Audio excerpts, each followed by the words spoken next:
This is a short talk on the management of spastic disorders in the upper limb. It will concentrate on the principles of assessment and management and prioritising function, rather than too much on the specifics of individual treatments for particular deformities.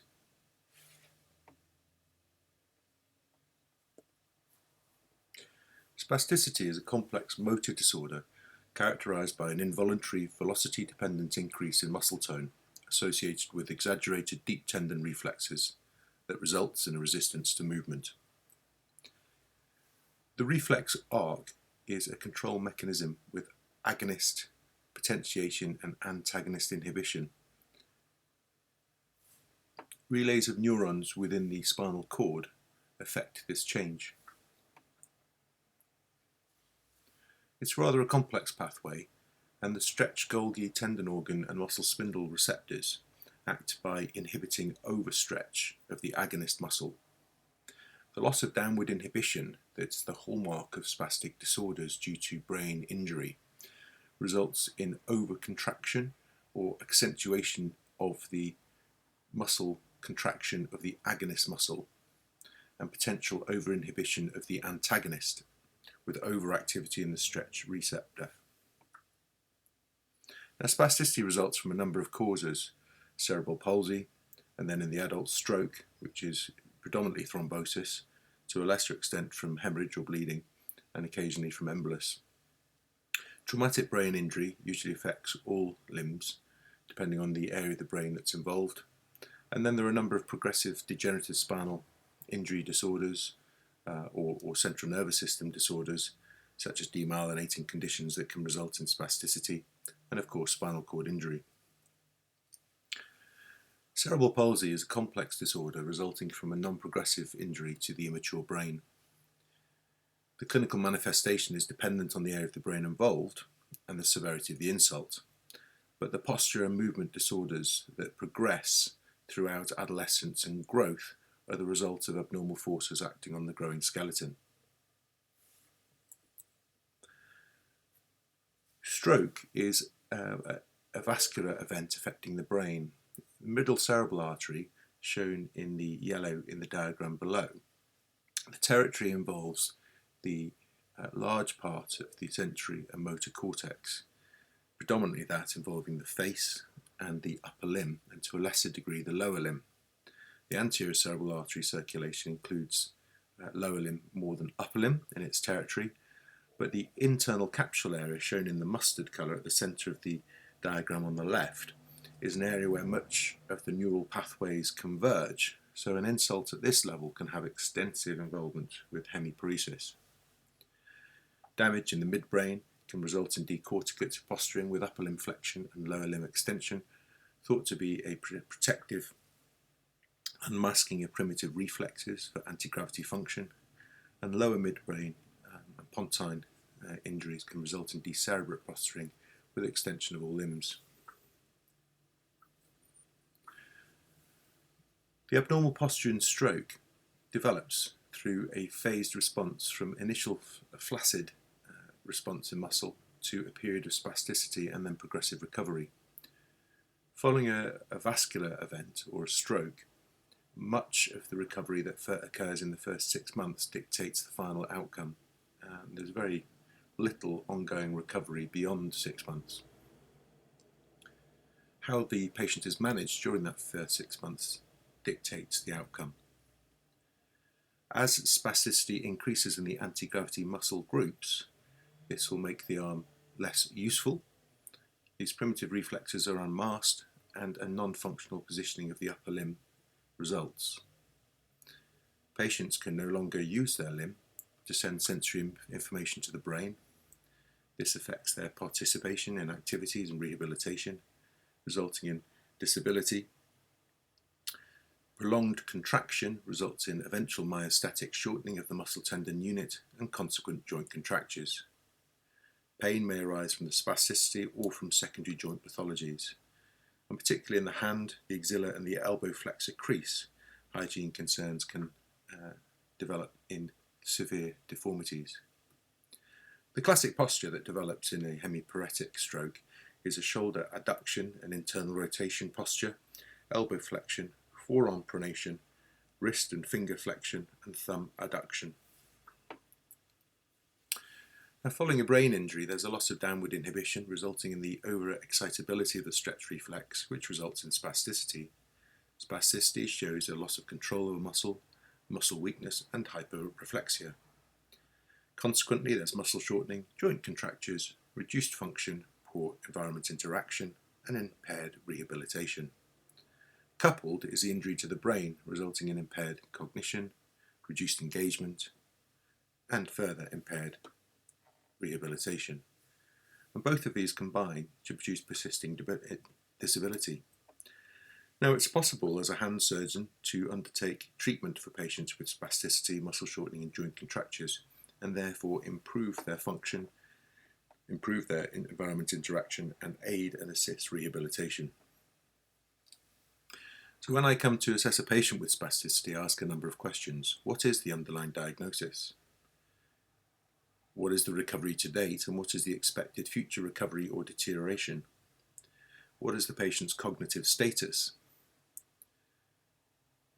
We use an MDT, which encompasses hand and occupational therapists, physiotherapists, neurorehab consultants, and hand specialists.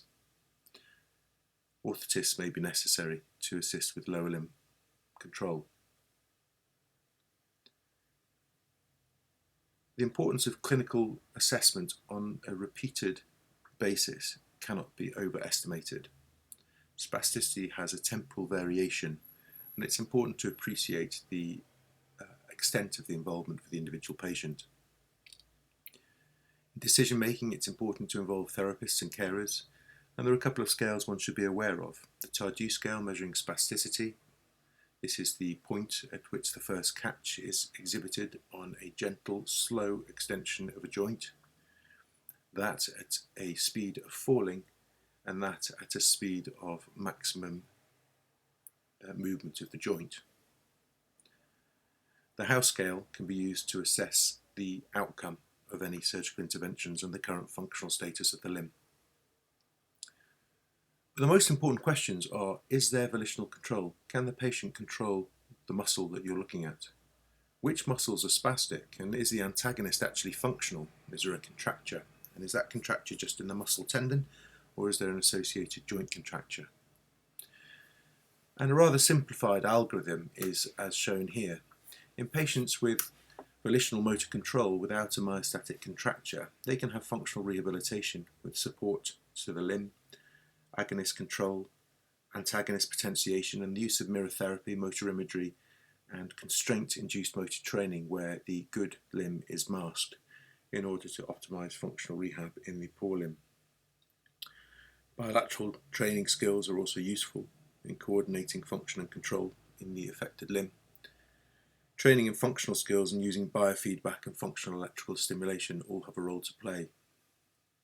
In the patient with a myostatic contracture, then sprintage alone may enable functional rehabilitation, but in targeted cases, Botox injections may be used, and they can then undergo sprintage and rehabilitation, or muscle tendon lengthening, highly selective neurectomies and tendon transfers can be used. In patients with a non-functional limb, then total neurectomies, tenotomies, joint releases, arthrodesis and tendon transfers all have a role to play in producing a passive assist limb, reducing hygiene issues around the axilla, elbow crease and in the hand, reducing pain, and also assistance with daily living such as dressing. Where there is an uncertain control of the muscle, then selective peripheral nerve blocks or a trial of Botox may be useful to ascertain whether the patient has contractures and there is a role for rehabilitation, or whether a non-functional procedure needs to be undertaken. Now, Botox is an important component of the algorithm for treatment. This can be done under EMG or ultrasound control, or direct injection of target muscles. There is a dose-dependent relationship to muscle weakness. The Botox is taken up into the presynaptic terminal of the motor neuron, and it binds to membrane fusion proteins in the snare complex, resulting in impaired release of acetylcholine into the postsynaptic cleft following action potential depolarization of the nerve. It works for about 3 months, it can assist rehabilitation, and it can also help guide subsequent surgical management, and it can be repeated. The House classification enables one to assess the function within a limb, whether one doesn't use the limb or there is full spontaneous use. And in general principles of spasticity surgery, I'll illustrate with a classic hemiplegic deformity. So for the shoulder dysfunction, there's impaired forward reach, perhaps overactivity of lat dorsi, teres major, and long-headed triceps, and these can be treated with injections of Botox and subsequent lengthening. Adduction contractures and internal rotation posturing can be treated with an anterior approach, splitting between the sternoclavicular and the sternocostal heads of pec major, and releasing the nerves with selective neurectomies of the medial and lateral pectoral nerves, and even extending the dissection deeper and affecting denervation of the upper and lower subscapular nerves and the thoracodorsal nerve. The tendons can be lengthened where necessary. Where there's a severe contraction deformity, the prime objective is to release this contracture, and I believe that lengthening of the pec major, release of subscapularis, lat dorsi and teres major all have a role to play, and neurectomies may reduce pain in the residual muscle. In the elbow, the flexed posture needs to be addressed. In a functional patient, then lengthening procedures can be undertaken of biceps with fractional lengthening and brachialis distally, biceps proximally, as well as the release of distal brachioradialis. In a non-functional elbow, then the release tends to be more aggressive with a proximal release of brachioradialis and a distal releases of brachialis and biceps with preservation of the elbow joint capsule. This is done through a lateral approach to the elbow to spare the skin in the flexor crease, which is usually of poor quality. Neurectomies may be considered. In the pronated forearm, release of pronated teres or lengthening can be used in the severe deformity, and in the rare supination deformity, it may be possible to release supinator and reroute biceps. The wrist usually has a flexion deformity, and release of the tenotomies is important, but I would tend to do this avoiding the wrist flexor crease and do this at mid-forearm level because of the hygiene issues that may be present in the poor quality skin at the site of maximum contracture. Wrist arthrodesis is necessary, and this usually needs a proximal row carpectomy in very severe deformities, but retention of the distal scaphoid increases the bone area for union of the fusion mass to the radial styloid. In very severe deformities, recession of the capitate into the radius may be affected with excision of the triquetrum to prevent impaction problems. Finger flexor tendon surgery is normally undertaken at the same stage. In functional patients, lengthening of FDS and FDP or both is necessary, and the intrinsic contribution must be assessed. In severe non-functional deformities, an FDS to FDP transfer may improve the positioning of the hand and leave a relatively functional looking hand for cosmesis. The hand will usually have a thumb and palm deformity, and then varying degrees of contracture of FDP, FDS and intrinsics. Tompkin has written on his classification of extrinsic and intrinsic contribution to the clutched hand. FPL usually requires lengthening, then combinations of neurectomies for the motor branch of the ulnar nerve, intrinsic releases and palmar intrinsic lengthening may all affect improved hand posture. Ulnar motor nerve neurectomy is a relatively straightforward procedure that is useful in spastic contractures of the hand with no control of the intrinsics. So in summary, spasticity is an involuntary velocity-dependent increase in muscle tone impeding voluntary function. And it's important to assess for volitional control in both the agonist and the antagonist.